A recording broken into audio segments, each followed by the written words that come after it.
Hi, I'm Brian Anderson-Payne. I'm the author of the book Failure Ain't Final. But you know the only thing more fun than telling people their failure isn't final? It's proving it. Just watch this. Leader of a local church is back home facing federal criminal charges for misusing money meant to help a local neighborhood. Reverend Harris, where did the money go, sir? Can we ask you? No comment. Why won't you comment, sir? You borrowed $400,000 from a missionary group. No comment whatsoever, sir? Wayne Taft Harris Jr. did not stop to answer questions. Inside the federal courthouse, he heard the government's case against him, involving 2 counts of wire fraud. What I want to know is, post all that, how are you different today than you were before? Let's see. Let's kind of, let me see. Let me sum it up in a story. And this is very accurate. While I was away, I went to the optometrist, the eye doctor, right? Okay. And I got my examination. And from what I understand, my sight had gotten better. Come on. That'll preach all day, won't it? And that is the literal capsule. In fact, I put it in a capsule of how my life is different now. Post bull than before bull is that I can see better. I get it. Explain that though. My vision's better. Discernment's better. Decision-making processes are better. Why? I'm going to stick right there on that one. Why is your decision-making process better? Not theory, in practicality. Why is it better? Because I can now readily decide and talk to myself and say, am I going to allow this situation to be an integrity explosion? Or am I going to make the right decision? And you find yourself using that rationale more after something. And I don't know whether I'm even explaining it right. You just, even if you ain't saved, you just come out better. I see myself differently. My decision-making processes are different. My conversations with people are different. The way I judge things are different. The way I look at things are very different. And all of those, again, to me, have to do with the ability of me to see better. Why do you judge things differently? I judge things differently because at some point in every person's life, you've been a person who had situations where you could have showed more compassion and more mercy towards people in their stuff, and you didn't. I've never been dogmatic at all towards anybody concerning anything. But after I went through my go-through, it's like now when I hear people's situations and stuff, I more readily go towards a heart of compassion than trying to figure out whether they did it or not. Gotcha. I don't care whether you did it or not anymore. Yeah. All I know is when I was in my situation, I didn't want you around trying to be the judge and the jury. I wanted somebody around to say, what are the natural needs of him in this situation? What are the day-to-day needs of him and his family in this situation? How is this affecting his children? How is it affecting persons that are close to him? What is this? I didn't want you to judge me. I didn't want anybody to judge anything that I've done. I wanted somebody to just reach out and say, hey, shit happens. You know, people wanted to call and give me scriptures and I'm praying for you, and hell, I had my mama praying for me. That was enough for me. You know what I'm saying? Because I don't try to make it prayer. She could get prayers through. And if I had her as my whole prayer team, and some of my crazy aunties and uncles, if I had them, I was cool with that. I didn't want to hear that from the rest of the world. And I'm grateful.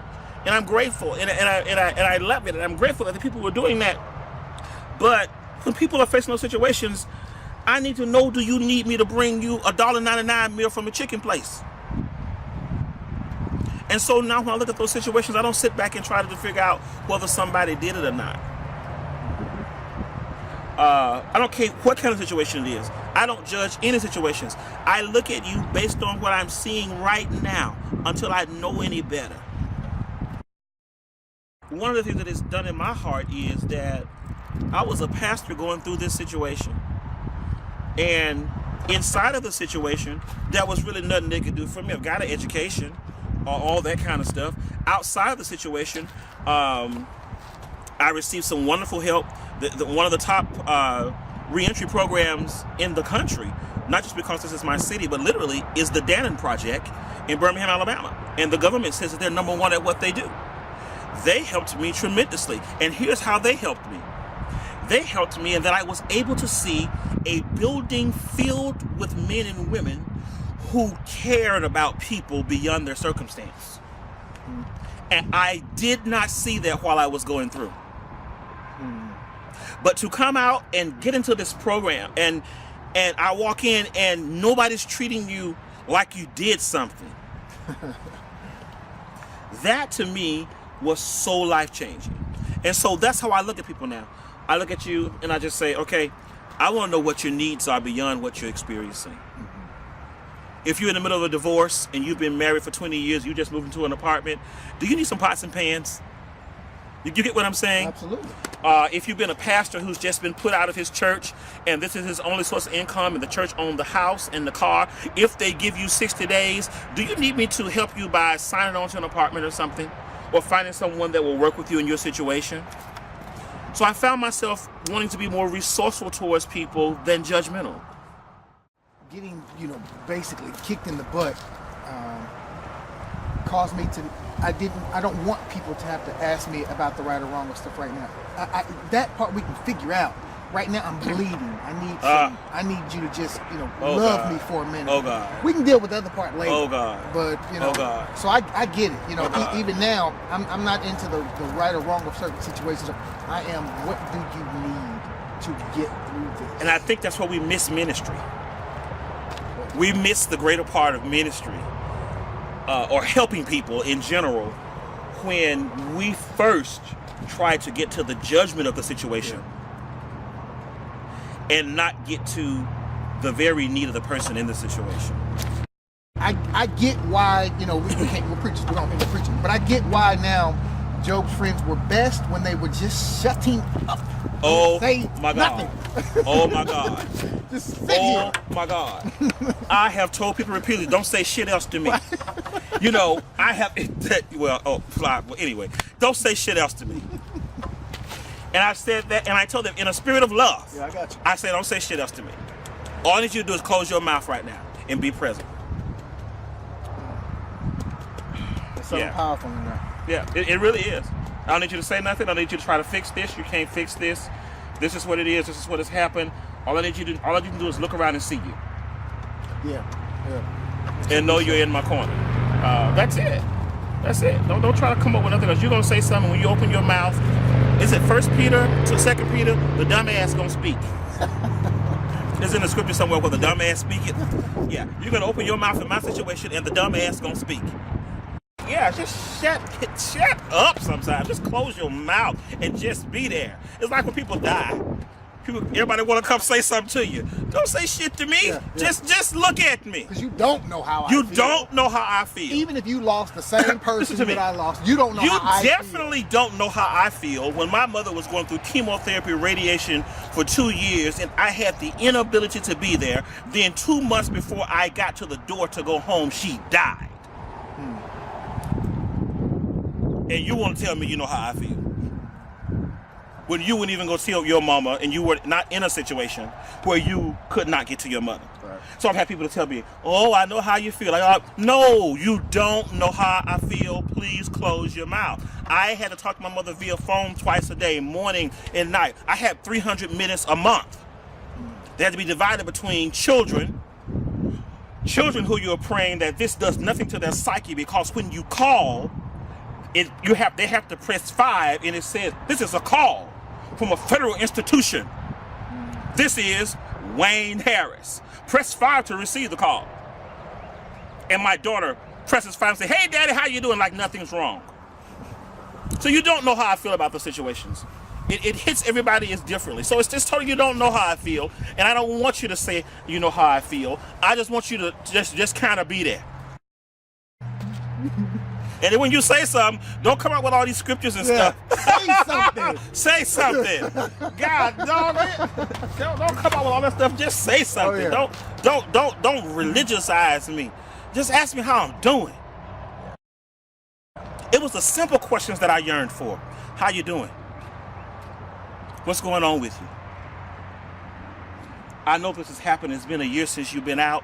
Is there anything? Just how your kids doing? Crazy. I did a heck of a lot with my kids surrounding Christmas time. But in the background, you have to understand, I had not seen my kids in nearly 3 years physically. Wow.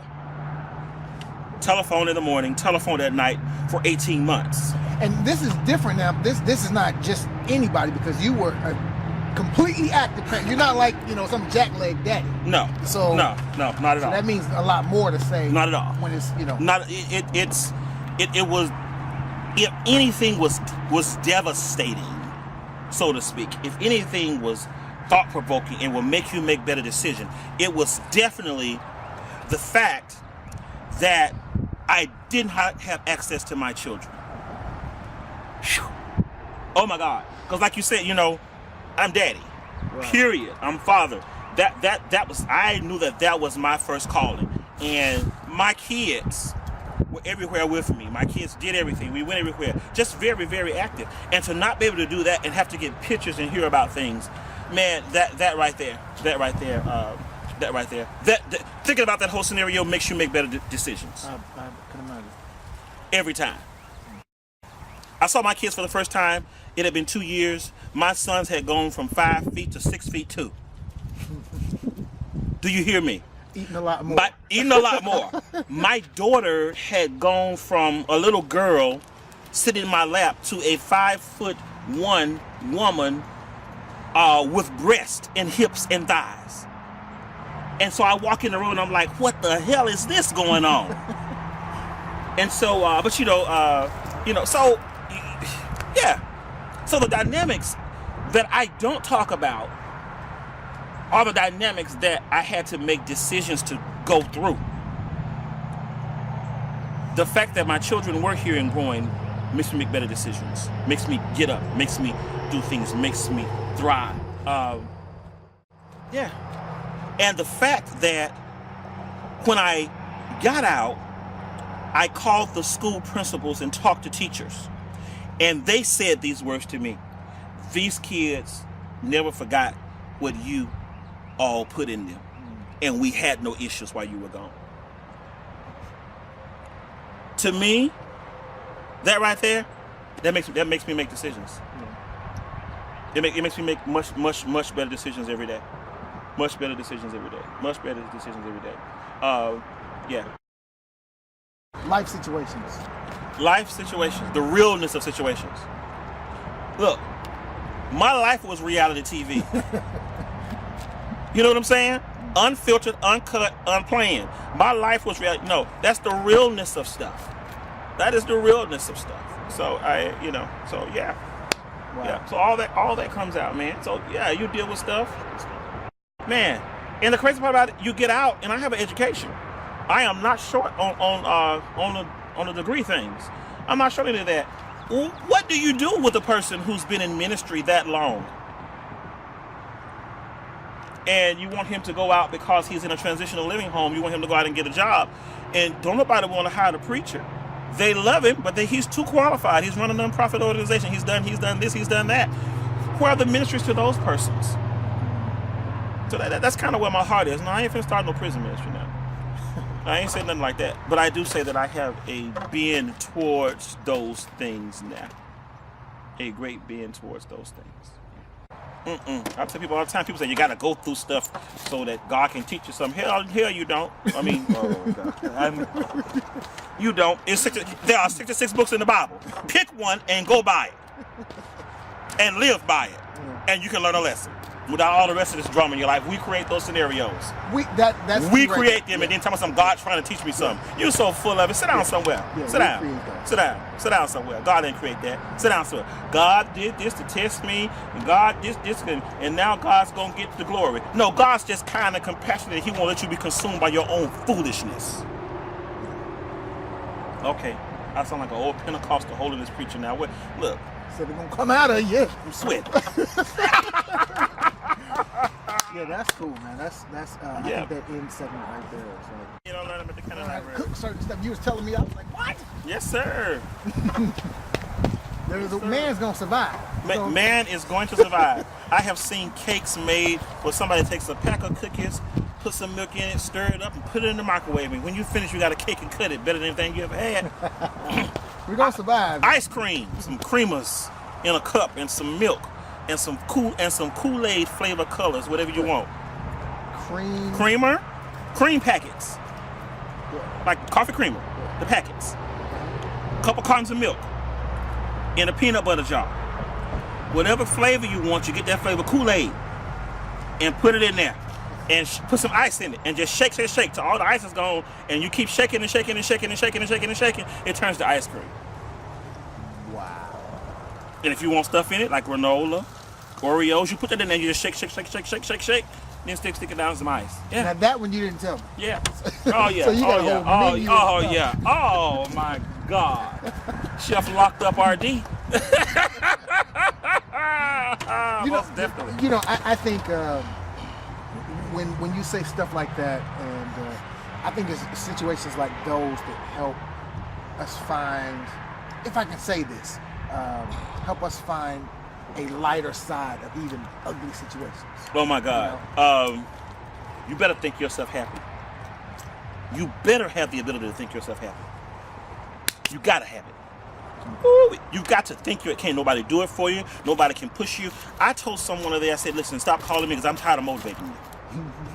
Because you're motivating me is really making me tired, and I am going to snap on you anymore. So I decided that in this season of my life, I only want people close to me who come to me already motivated about something, and then I want to go with your motivation. Now I'm going to preach and do all that and motivate people from that, but close to me, I don't want to be pushing nobody else. But so you have to find that place where you can think yourself happy in the midst of whatever the situation. I've got to think it is no one else's responsibility to make you make it. Right. It's your responsibility to think yourself happy. And you really can't make anybody do it anyway. You know, because even if you have to push them, if that's what you have to do, you're gonna have to push them every single day. Oh my God. Oh my God. And then neither one of you gonna have any oil left. No oil. You're gonna be tired of it. Oh, you're gonna be tired. You're gonna be tired. That's how that goes.